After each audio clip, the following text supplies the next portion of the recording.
नमस्कार दोस्तों, IMTS के काउंसलिंग सेशन में आपका स्वागत है। आज के इस डिस्कशन में हम ये डिस्कस करेंगे कि 10th के बाद स्टूडेंट्स के पास हायर स्टडीज़ के क्या ऑप्शंस हैं और आज के टाइम में हर स्ट्रीम का क्या महत्व है। इसलिए शुरू करने से पहले से ही मैं आप सभी स्टूडेंट्स को ये कहूँगी कि इस वीडियो को अंत तक ज़रूर देखें ताकि आपको पूरी जानकारी मिल सके। 10th के एग्ज़ाम देने के बाद सभी स्टूडेंट्स इस सोच में पड़ जाते हैं कि कौन सी स्ट्रीम चूज़ की जाए और यही डिसीजन स्टूडेंट को आगे जाकर एक सही करियर चुनकर ज़िंदगी में सक्सेसफुल होने में हेल्प करता है। इसलिए ये डिसीजन अच्छे से सोचकर और अपने इंटरेस्ट को ध्यान में रखकर लेना चाहिए। सबसे पहले मैं आपको ये बताऊंगी कि 10th पास आउट स्टूडेंट के लिए कौन कौन सी स्ट्रीम का ऑप्शन होता है। तो सबसे पहले साइंस स्ट्रीम में आपको दो ऑप्शंस दिए जाते हैं, एक बायोलॉजी सब्जेक्ट्स के कॉम्बिनेशन के साथ, दूसरा बिना बायोलॉजी के सब्जेक्ट्स के कॉम्बिनेशन का। दूसरा सबसे पॉपुलर स्ट्रीम ऑप्शन है कॉमर्स, उन स्टूडेंट्स के लिए जिनको अकाउंट्स में इंटरेस्ट है। तीसरा स्ट्रीम है आर्ट या ह्यूमैनिटीज़, जिसका महत्व बहुत बढ़ गया है और इस बैकग्राउंड के स्टूडेंट्स के लिए भी बहुत सारे करियर ऑप्शंस अवेलेबल है। इन सभी ऑप्शंस के अलावा बहुत से कोर्सेज और सर्टिफिकेट कोर्सेज जैसे कि पॉलिटेक्निक डिप्लोमा भी अवेलेबल है। तो अब तक आपको ये बेसिक आइडिया तो हो गया होगा कि क्लास 10th पास आउट करने के बाद आपके पास क्या ऑप्शंस अवेलेबल है। अब हम ये जानेंगे कि इस स्ट्रीम में क्या सब्जेक्ट कॉम्बिनेशन अवेलेबल है और किसे कौन सी स्ट्रीम चूज़ करनी चाहिए और किसी स्ट्रीम को चूज़ करने का क्या क्या फ़ायदा है। तो शुरुआत करते हैं साइंस स्ट्रीम के बायोलॉजी ऑप्शन से। जो भी स्टूडेंट मेडिकल फील्ड में या लाइफ साइंस फील्ड में इंटरेस्टेड है उनके लिए ये ही स्ट्रीम बेस्ट है। इस स्ट्रीम में स्टूडेंट को फिजिक्स, केमिस्ट्री और बायोलॉजी को अपना मेन सब्जेक्ट लेना होगा। मेडिकल फील्ड में जाने के लिए और MBBS डिग्री पाने के लिए आपको किसी स्टेट लेवल या नेशनल लेवल एग्जाम जैसे NEET क्वालिफाई करना होगा। MBBS डिग्री के लिए स्टूडेंट को बहुत फोकस्ड होना चाहिए और अपने सीखे हुए नॉलेज को सही तरीके से अप्लाई करने का कॉन्फिडेंट भी होना चाहिए, क्योंकि एक छोटी सी गलती भी बड़ा लॉस करवा सकती है और किसी की जान भी ले सकती है। इसके अलावा अगर कोई रिसर्च में इंटरेस्टेड है तो वो बायोटेक्नोलॉजी, बायोकेमिस्ट्री, माइक्रोबायोलॉजी और लाइफ साइंस से जुड़े और भी ऐसे सब्जेक्ट्स में 12th क्लास के बाद एडमिशन ले सकते हैं। जो भी स्टूडेंट्स इन सब्जेक्ट्स में आगे की पढ़ाई करना चाहता है वो ये बात ध्यान रखे कि इन सब्जेक्ट्स में आपको प्रैक्टिकल कंप्लीट करना और रिजल्ट्स ऑब्जर्व करने में हार्ड वर्क करना होगा। अगली स्ट्रीम है बिना बायोलॉजी के सब्जेक्ट्स के साइंस। ये स्ट्रीम उन स्टूडेंट्स को लेनी चाहिए जो इंजीनियरिंग करना चाहते हैं या टेक्निकल सब्जेक्ट्स में इंटरेस्टेड है। इस स्ट्रीम के लिए जो सब्जेक्ट कॉम्बिनेशन है उसमें आपको physics, chemistry and mathematics main subject के तौर पर लेना होगा। साइंस फील्ड में पढ़ाई करने के लिए आपके पास पेशेंस, डेडिकेशन और समझदारी होनी चाहिए। अब आप ये सोच रहे होंगे कि अगर कुछ स्टूडेंट्स को 12th कंप्लीट करने के बाद साइंस में करियर बनाना कठिन लगता है तो उनके लिए क्या ऑप्शंस अवेलेबल है। इसलिए अब मैं आपको बताती हूँ कि साइंस सेलेक्ट करने के बेनिफिट्स क्या है।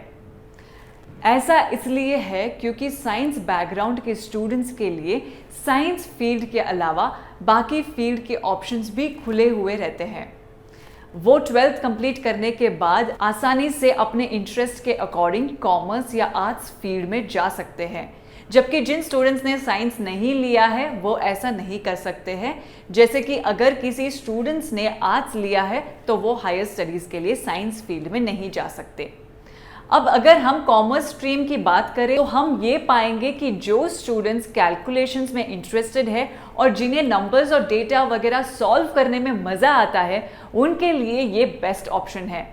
इस फील्ड में आप chartered accountant, banking sectors, income tax department वगैरह हाई इनकम जॉब फील्ड में जा सकते हैं।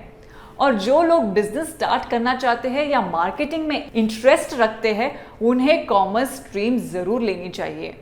अब अगर हम आर्ट स्ट्रीम, जिसे ह्यूमैनिटीज़ भी बोलते हैं, के बारे में बात करें तो ये फील्ड जॉब के पॉइंट ऑफ व्यू से बहुत ग्रो हो रहा है। पहले इस स्ट्रीम को बाकी स्ट्रीम्स के मुकाबले करियर ऑप्शंस के तौर पर बहुत कम इंपॉर्टेंस दी जाती थी, पर एक दशक में ही लोगों के सोच और नज़रिए में बहुत बड़ा चेंज आया है। वो स्टूडेंट्स जो कल्चरल एस्पेक्ट्स और सोशल एक्टिविटीज़ की तरफ झुकाव रखते हैं या पॉलिटिकल साइंस में इंटरेस्ट रखते हैं, आर्ट स्ट्रीम उनके लिए बहुत अच्छा ऑप्शन है। अगर कोई लिखने के ज़रिए से अपने आप को एक्सप्रेस करना चाहते हैं तो वो लिटरेचर सब्जेक्ट्स में आगे की पढ़ाई कर सकते हैं। आज के टाइम में इस फील्ड के कुछ सबसे पॉपुलर करियर ऑप्शन है मास कम्युनिकेशन या जर्नलिज्म। आप हायर स्टडीज़ के लिए साइकोलॉजी भी ले सकते हैं। इसलिए आर्ट स्ट्रीम के स्टूडेंट्स के पास बहुत सारे करियर ऑप्शंस अवेलेबल है। बहुत सारे ऐसे कोर्सेज हैं जिनके बारे में हम जानते। अब हम अपना फोकस ऐसे कोर्सेज की तरफ शिफ्ट करेंगे जिसके बारे में ज़्यादा बात नहीं होती है। ये कोर्सेज है पॉलिटेक्निक डिप्लोमा या certification courses. Polytechnic diploma course 3 साल का होता है और ये कोर्सेज पिछले कोर्सेज की तरह ट्रेडिशनल नहीं है। ये ऑप्शन उन स्टूडेंट्स के लिए बेस्ट है जिनका इकोनॉमिकल बैकग्राउंड स्ट्रॉन्ग नहीं है और जो जल्दी डिग्री पूरी करके जॉब पाना चाहते हैं। इन कोर्सेज में स्टूडेंट्स को प्रैक्टिकल ट्रेनिंग दी जाती है और उनके स्किल्स डेवलप किए जाते हैं। इन डिप्लोमा कोर्सेज में बहुत से ऑप्शंस हैं जैसे कि mechanical engineering, civil engineering, computer science engineering, textile technology. Polytechnic courses में एडमिशन लेने के लिए क्लास 10th के मार्क्स ही चाहिए होते हैं और कुछ इंस्टीट्यूशंस एंट्रेंस एग्ज़ाम भी करवाते हैं और उसकी रैंक के हिसाब से स्टूडेंट्स को एडमिशन दिया जाता है। अगर कोई स्टूडेंट अच्छे मार्क्स नहीं ले पाता तो वो स्किल्स जैसे कि डिज़ाइनर, इलेक्ट्रिशियन और बहुत से ऐसे स्किल्स में डिग्री लेने के लिए सर्टिफिकेशन कोर्स चूज़ कर सकते हैं। इन सर्टिफिकेशन कोर्सेज को करने का टाइम सिर्फ 1 से 2 साल होता है, जो कि उस कोर्स पर डिपेंड करता है।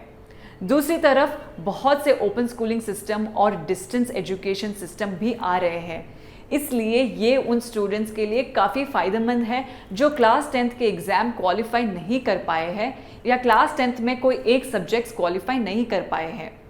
इसलिए ऐसे केस में वो ओपन स्कूलिंग सिस्टम के ज़रिए आसानी से उस पर्टिकुलर सब्जेक्ट का एग्ज़ाम दे सकते हैं जहां उन्हें रेगुलर स्टडीज़ नहीं करनी होगी, बल्कि स्टूडेंट्स को उनके घर के पास के इंस्टीट्यूट सेंटर प्रोवाइड किया जाएगा जहां से वो सारे स्टडी मटेरियल ले सकते हैं और एग्ज़ाम दे सकते हैं।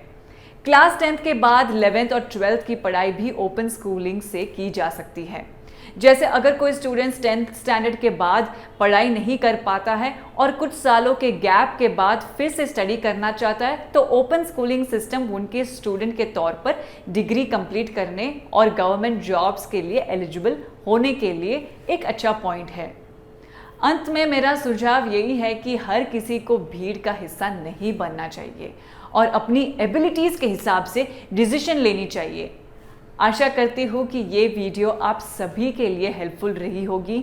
अगर आपको कोई भी डाउट है